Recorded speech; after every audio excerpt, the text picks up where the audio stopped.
नमस्कार। आज हम गेम ऑफ थ्रोन्स के season 2 episode 5 the ghost of Harrenhal की गहराइयों में उतर रहे हैं। हाँ बिल्कुल।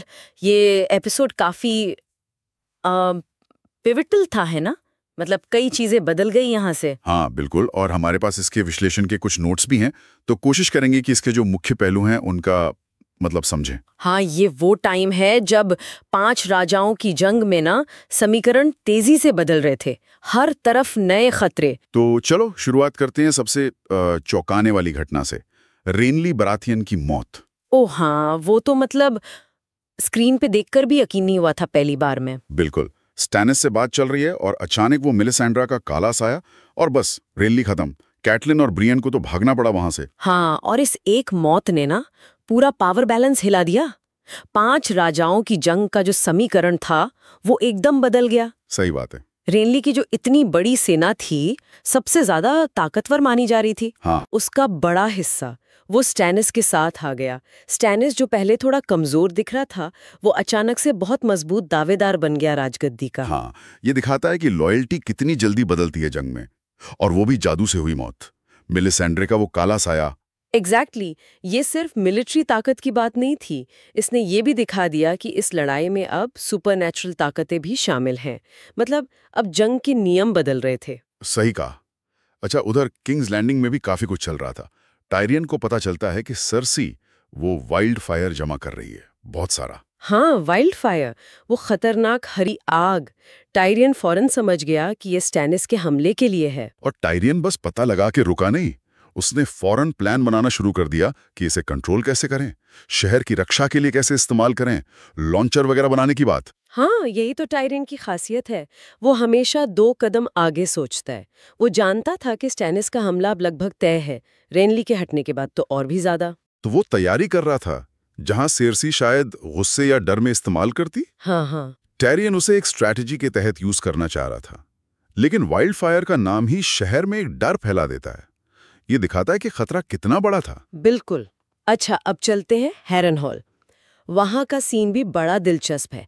आर्या स्टार्क, वो टाइविन लैनिस्टर की कप बेयरर बन जाती है। सोचो जरा, दुश्मन के इतने करीब, वो उनकी सारी बातें सुन रही है, उनकी रणनीतियां।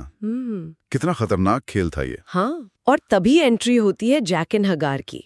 वो आर्या को बताता है कि तुमने मेरी और 2 और लोगों की जान बचाई थी, हाँ, तो अब मैं तुम्हारे लिए 3 जानें लूंगा, तुम बस नाम बताओ। ये एक जबरदस्त टर्न था।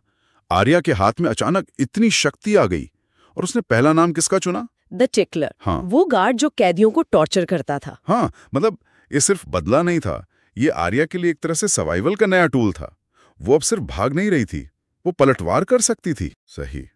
लेकिन ये शक्ति एक नैतिक सवाल भी खड़ा करती है ना, वो इसका इस्तेमाल कैसे करेगी आगे। ये उसके कैरेक्टर के लिए बहुत इंपॉर्टेंट मोड़ था। एकदम। और इन बड़ी घटनाओं के साथ साथ छोटी कहानियां भी चल रही थीं। रॉब स्टार्क अपने कैंप में नर्स तलेसा के करीब आ रहा था। हाँ, वो एक अलग एंगल खुल रहा था, उसकी पर्सनल लाइफ और किंग वाली जिम्मेदारियों के बीच एक टेंशन। और दीवार के पार जॉन स्नो, वो क्वारन हाफैन के साथ और अंदर जा रहा था, वाइल्डलिंग्स के इलाके में मैंस रेडर का पता लगाने। वो मिशन भी जॉन के लिए बहुत जरूरी था, खुद को साबित करने का मौका और नाइट्स वॉच की सच्चाइयों के और करीब जाने का रास्ता। ये सारी चीजें मिलकर कहानी के बड़े ताने बाने को और मजबूत बना रही थीं। रॉब का रोमांस, जॉन का मिशन, इनके भी आगे चलकर बड़े परिणाम होने थे। तो अगर हम इस एपिसोड को देखें, द घोस्ट ऑफ हैरनहॉल, रेनली की मौत ने वाकई पूरा खेल बदल दिया। बिल्कुल, ये इस कड़ी का सबसे बड़ा टर्निंग पॉइंट था। इसने भविष्य के बड़े टकरावों की नींव रखी। स्टैनिस अचानक बहुत ताकतवर हो गया, किंग्स लैंडिंग पर खतरा बढ़ गया। और आर्या के हाथ में एक अजीब सी घातक शक्ति आ गई। सब कुछ सेट हो रहा था आगे की घटनाओं के लिए। तो ये थी द घोस्ट ऑफ हैरनहॉल की मुख्य बातें। रेनली की हत्या, वाइल्डफायर का खतरा, आर्या का बदला और युद्ध की बदलती दिशा। हाँ, और जाते जाते एक सोचने वाली बात यह है कि जाकिन हगार ने आर्या को 3 जानें देने का वादा किया। एक तो हो गई, हाँ, बाकी 2 जानें, वो कौन होंगी? आर्या के ये चुनाव आगे की कहानी पर क्या और कैसा असर डालेंगे, ये सवाल तो रह ही जाता है।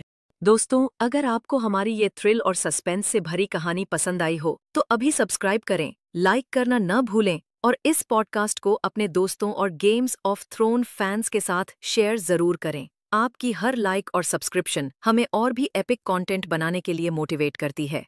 अगले एपिसोड में मिलेंगे एक नई साजिश और धमाकेदार ट्विस्ट के साथ। तब तक के लिए धन्यवाद, खुश रहिए और याद रखिए, विंटर इज कमिंग। जय हिंद।